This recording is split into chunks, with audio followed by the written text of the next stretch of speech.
La campagne pour les élections législatives, on continue à gauche de discuter, mais on a du mal à s'accorder entre insoumis, communistes et écologistes. Ça piétine, dit le communiste Fabien Roussel. Ça coince aussi avec les écologistes sur la question européenne. Alexis de La Fontaine, l'union derrière Jean-Luc Mélenchon a un petit peu de plomb dans l'aile.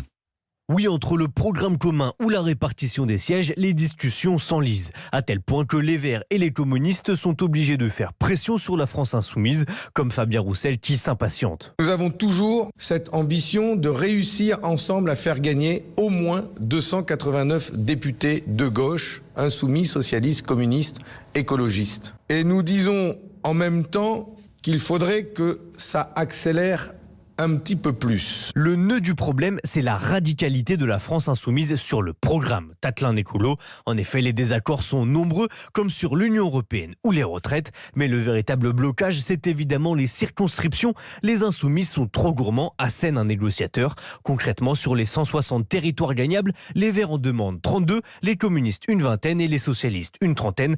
80 au total donc, mais pour l'instant, les insoumis n'en lâchent que 50. Bref, l'idée de défiler main dans la main lors du 1er mai s'éloigne à grands pas. Et pourtant, les Français plébiscitent cette union. C'est le résultat d'un sondage IFOP à la question « Qui souhaitez-vous voir remporter les législatives ?» 35% répondent la gauche unie, 29% le Rassemblement national. Le souhait de victoire de la majorité présidentielle ne recueille que 26%.